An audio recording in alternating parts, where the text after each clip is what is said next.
Okay, so let's go ahead and get started. Welcome to the first annual mandatory senior project meeting. Right? Congratulations for making it. Okay, we have a very full schedule. We have several informative presentations and also further advice on your senior projects and the like. I just want to start off with just a few comments on the senior project and completing your senior project.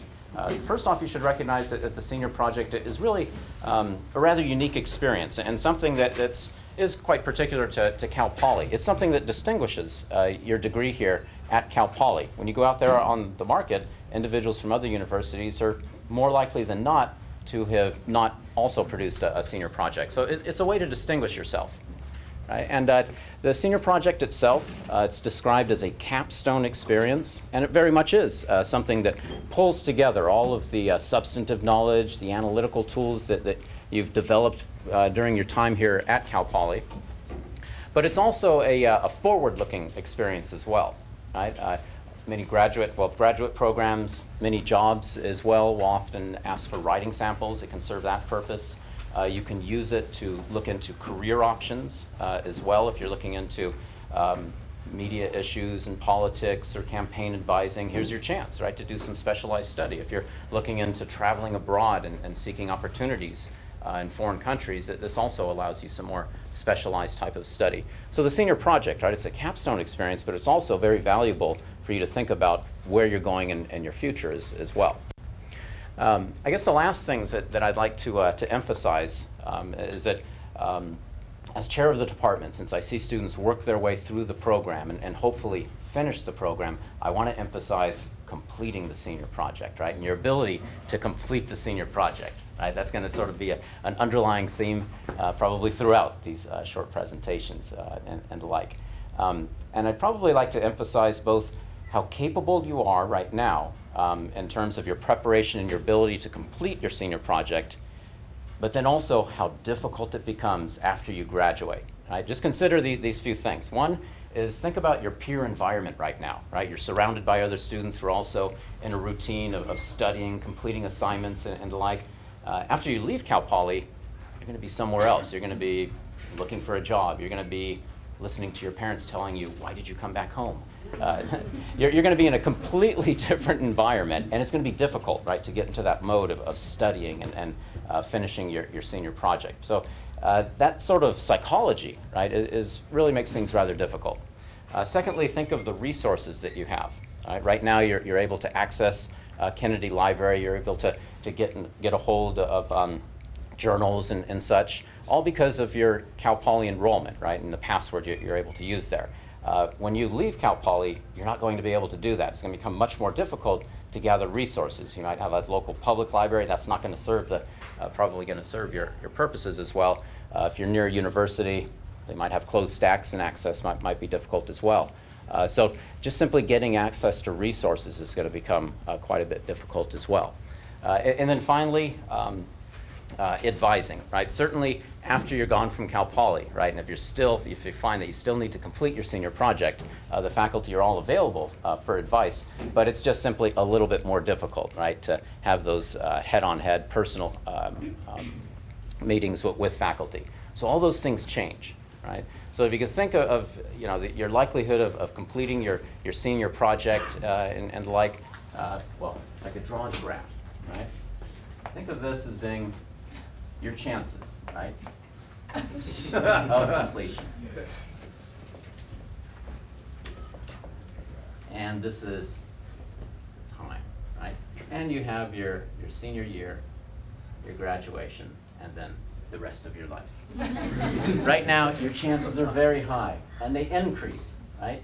Up to the point, well, I don't know why I put graduation. I mean, just sort of the ceremony of graduation that you'll attend at that time if you haven't completed your senior project, right? Once you do that, right, suddenly the likelihood, right, decreases. Things become much more difficult over time.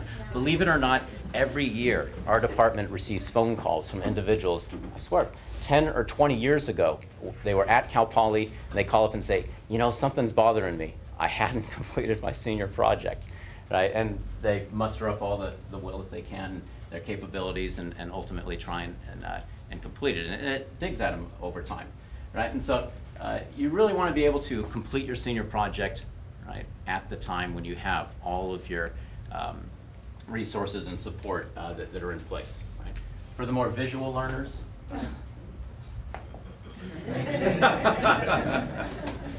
okay. We have a full program. I'll let our student presentations go ahead and start. Alex, if you'd like to.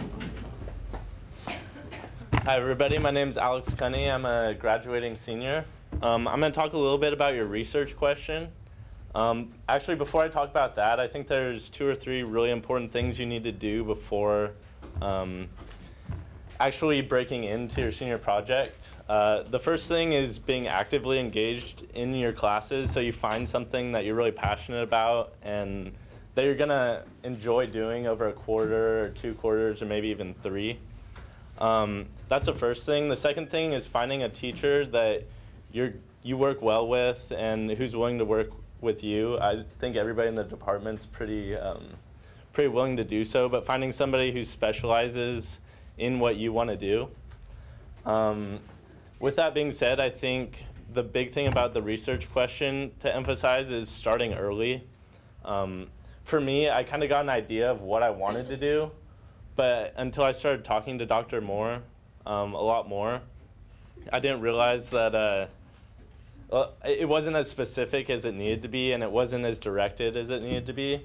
So talking early, getting that idea, but talking to an advisor really early on is, I think it's really the key in developing a good question, because for me, I remember I went in and I talked to Dr. Moore last winter, had an idea of what I kind of wanted to do, said, okay, we'll talk about it, kept talking about it through last spring, did a lot of research over summer, came back in fall, thought I was going to start it then, really wasn't ready to, didn't really have the precise question that I wanted to, but actually started it this last winter, pretty much done with it right now.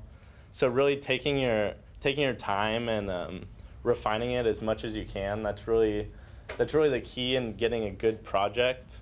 I felt like the research question portion was like, that's the portion where you're actually going to think and where it's actually going to be hard work, because the rest of it that I've gotten through is it's mainly just putting in time, doing research, writing, that's just time, but allowing yourself enough time to think through everything, that's really where I think the hardest work lies. So with that being said, I think starting as early as you can is really where you need to start. And if you haven't started yet, it's not too late, but putting in the amount of time that it takes just to think through things is really the important thing. I don't have too much more on the research question, but I'm sure we'll give question and answer later.